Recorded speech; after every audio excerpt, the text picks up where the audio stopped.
This country should not exist. Its economy is a disaster. Its people are starving. The entire world has been trying to isolate it for decades. It has nuclear weapons pointed at its neighbors. It threatens war on a regular basis. By every measure, economic, political, military, North Korea should have collapsed a long time ago. And yet here it is, still standing, still going. Why? The answer has nothing to do with Kim Jong Un. It has everything to do with the countries around it and why they need North Korea to keep existing. To understand why North Korea exists, you have to go back to 1945. Before that, Korea was one country, unified under Japanese occupation for 35 years. When World War II ended and Japan surrendered, two superpowers moved in to fill the vacuum: the Soviet Union from the north, the United States from the south. They drew a line at the 38th parallel and divided the country in half. In 1950, North Korea invaded South Korea, trying to reunify the peninsula by force. The US and United Nations pushed back. China sent in troops. 3 years of brutal fighting, millions dead. It ended in 1953 with an armistice, a ceasefire, not a peace treaty. Which means technically North Korea and South Korea are still at war right now. The border never officially changed. The line at the 38th parallel held. For decades, North Korea was kept alive by Soviet money and support. But in 1991, the Soviet Union collapsed. The funding stopped.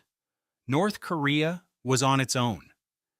And then in the 1990s, a famine hit, killing an estimated 500,000 to 3 million people. This is the moment North Korea should have collapsed. Every expert predicted it. And yet it didn't. Why? Because one country stepped in: China. The most important reason North Korea still exists today. Not because China likes North Korea, they don't always get along, but because China needs North Korea to exist. Here's why. North Korea sits between China and South Korea. South Korea has 28,500 American troops stationed inside it. If North Korea disappeared and Korea reunified, those American troops would be right on China's border. For China, that is a nightmare. Having U.S. military power directly on its northeastern border is something Beijing absolutely will not accept. So China keeps North Korea alive, with food, fuel, and trade, because a buffer state is more valuable than a collapsed one. China accounts for over 90% of North Korea's total trade. Without Chinese fuel and food, North Korea would collapse within months. China knows this. North Korea knows this. And yet China keeps the lifeline open. And here's the geopolitical chess game. The U.S. has wanted to pressure China over North Korea for decades, but China always refuses to cut North Korea off completely, because doing so would hand the U.S. a victory. It would mean a unified, democratic, U.S.-allied Korea on China's border. As former U.S. diplomat Christopher Hill put it, if North Korea collapsed, it would be perceived as a victory for America and a defeat for China. That's why Beijing keeps writing the checks. But China's support alone isn't the whole story. North Korea figured out something that other small countries hadn't: the ultimate insurance policy against being invaded or toppled. Nuclear weapons. North Korea watched what happened to Iraq and Libya. Two regimes that gave up or never developed nuclear weapons. Both were toppled, their leaders killed. Kim Jong Un looked at that and drew a very clear conclusion. Nuclear weapons mean nobody can just invade North Korea. Not the US, not South Korea, not anyone. The moment you have nukes, you become untouchable in a very specific way. It's called nuclear deterrence, and it works. North Korea isn't really a country in the traditional sense. It's a survival machine for one family. The Kim's 3 generations: grandfather, father, son. The entire country exists to keep that family in power. To keep that power, the regime controls everything. No internet, no outside media. Citizens are told they live in a paradise and the rest of the world is suffering. Most North Koreans have no idea what life outside looks like. The world has tried sanctions for decades, cutting off trade, freezing assets, isolating North Korea economically. None of it has worked because China keeps the back door open.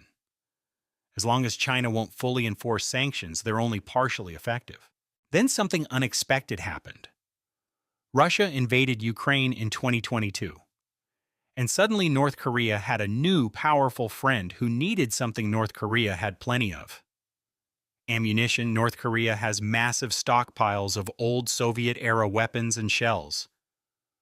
Russia was running low in Ukraine. A deal was made. North Korea has supplied Russia with millions of artillery shells and even sent troops to fight in Ukraine. In June 2024, Russia and North Korea signed a formal defense treaty, meaning if either country is attacked, the other will come to its defense. North Korea now has two nuclear powers backing it up: China and Russia.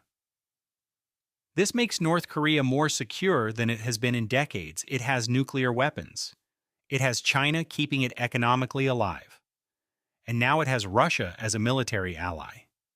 The leverage it has gained from the Ukraine war is extraordinary. So why does North Korea still exist? Not because Kim Jong Un is a genius, not because the regime is strong, but because the countries around it, China, Russia, need it to exist more than they need it to collapse. And that raises a bigger question. What happens if that changes? If China one day decides the cost of keeping North Korea alive is too high, or if the regime finally destabilizes? Nobody knows. And that uncertainty is exactly what makes this one of the most dangerous situations on Earth. North Korea exists not because it should, but because the alternative is more terrifying to the people in charge. That's geopolitics, and that's the gray zone. See you next time.